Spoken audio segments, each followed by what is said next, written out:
जय श्री कृष्ण मित्रों, राधे राधे। आप सभी का बहुत बहुत स्वागत है आपके अपने चैनल भक्ति सागर में। आज हम सुनेंगे पाप मोचनी एकादशी व्रत कथा।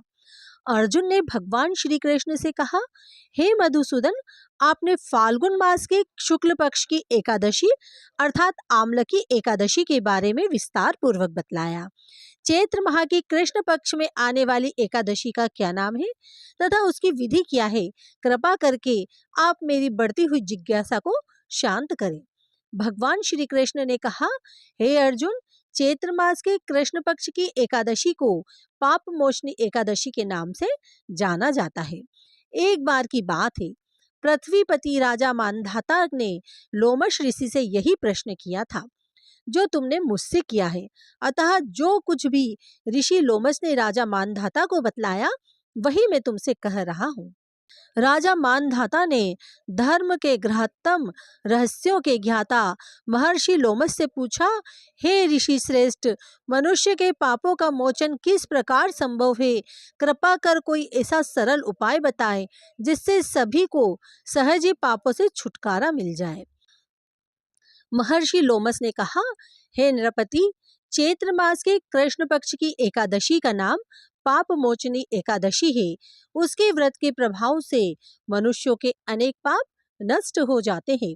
मैं तुम्हें इस व्रत की कथा सुनाता हूँ, ध्यान पूर्वक श्रवण करो।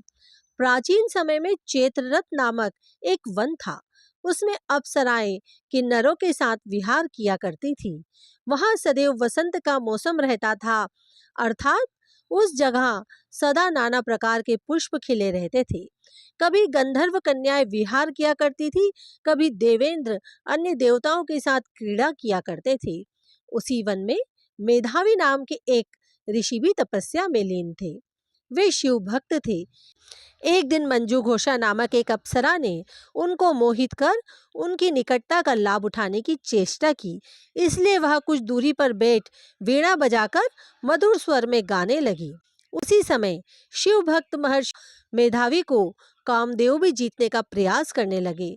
कामदेव ने उस सुंदर अप्सरा के भ्रू का धनुष बनाया, कटाक्ष को उसकी प्रत्यंचा बनाई और उसके नेत्रों को मंजू घोषा अप्सरा का सेनापति बनाया। इस तरह कामदेव अपने शत्रु भक्त को जीतने को तैयार हुआ। उस समय महर्षि मेधावी भी युवावस्था में थे और काफी हष्ट पुष्ट थे। उन्होंने यज्ञोपवीत तथा दंड धारण कर रखा था। वे दूसरे कामदेव के समान ही प्रतीत हो रहे थे। उस मुनि को देखकर कामदेव के वंश में हुई मंजू घोषा ने धीरे धीरे मधुर वाणी से वीणा का गायन शुरू किया। तो महर्षि मेधावी भी मंजू घोषा के मधुर गाने पर तथा उसकी सौंदर्य पर मोहित हो गए। वह अप्सरा मेधावी मुनि को कामदेव से पीड़ित जानकर उनसे आलिंगन करने लगी। महर्षि मेधावी उसके सौंदर्य पर मोहित होकर शिव रहस्य को भूल गए और काम के वशीभूत होकर उनके साथ रमण करने लगे। काम के वशीभूत होने के कारण मुनि को उस समय दिन रात का कुछ भी भान न रहा और काफी समय तक वे रमण करते रहे। तदुपरांत मंजू घोषा उस मुनि से मिली, हे ऋषिवर, अब मुझे बहुत समय हो गया है, अतः स्वर्ग जाने की आज्ञा दे। अप्सरा की यह बात सुनकर ऋषि ने कहा, संध्या को तो आई और प्रातःकाल होने पर चली जाना। ऋषि के ऐसे वचनों को सुनकर अप्सरा उनके साथ रमण करने लगी। इसी प्रकार दोनों ने साथ साथ बहुत समय बिताया। मंजू घोषा ने एक दिन ऋषि से कहा, हे विप्र, अब आप मुझे स्वर्ग जाने की आज्ञा दीजिए। मुनि ने इस बार भी वही कहा, हे रूपसी, अभी ज्यादा समय व्यतीत नहीं हुआ है, कुछ समय और ठहरो। मुनि की बात सुन अप्सरा ने कहा, हे ऋषिवर, आपकी रात तो बहुत लंबी है, आप स्वयं ही सोचिए, मुझे आपके पास आए कितना समय हो गया है और अब ज्यादा समय तक ठहरना क्या उचित है। अप्सरा की बात सुन मुनि को समय का बोध हुआ और वह गंभीरता पूर्वक विचार करने लगे। तब उन्हें समय का ज्ञान हुआ कि उन्हें रमण करते 57 वर्ष व्यतीत हो चुके। तो उस अप्सरा को वह काल का रूप समझने लगे।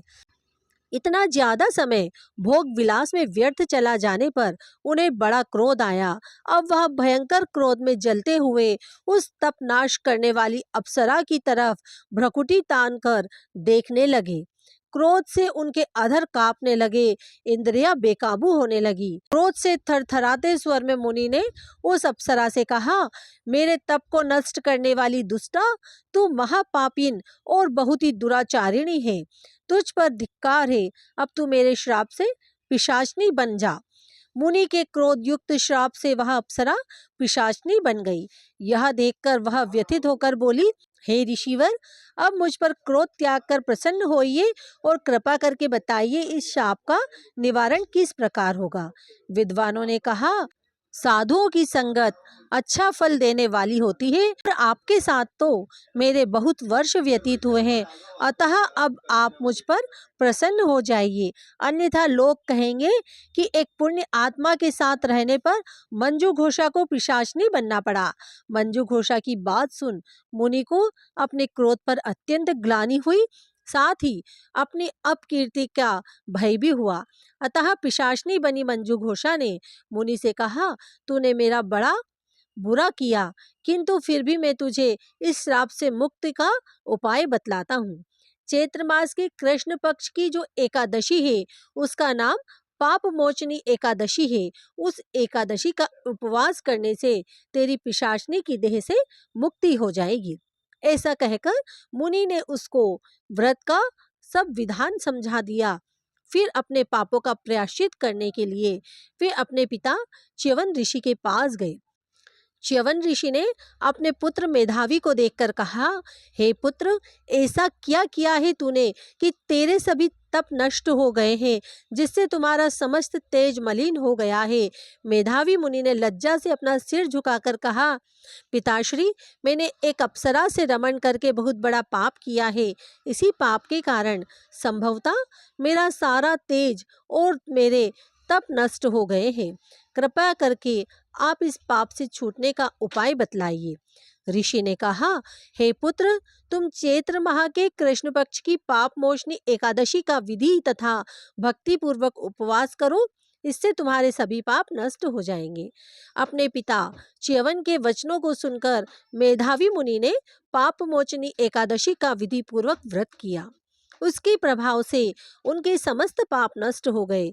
मंजू घोषा अप्सरा भी पाप मोचनी एकादशी का उपवास करने से पिशाचनी की देह से छूट गई और पुनः अपना सुंदर रूप धारण कर स्वर्ग लोक को चली गई। लोमश मुनि ने कहा, हे राजन, इस पाप मोचनी एकादशी के प्रभाव से समस्त पाप नष्ट हो जाते हैं। इस एकादशी की कथा के श्रवण व पठन से 1000 गोदान करने का फल प्राप्त होता है।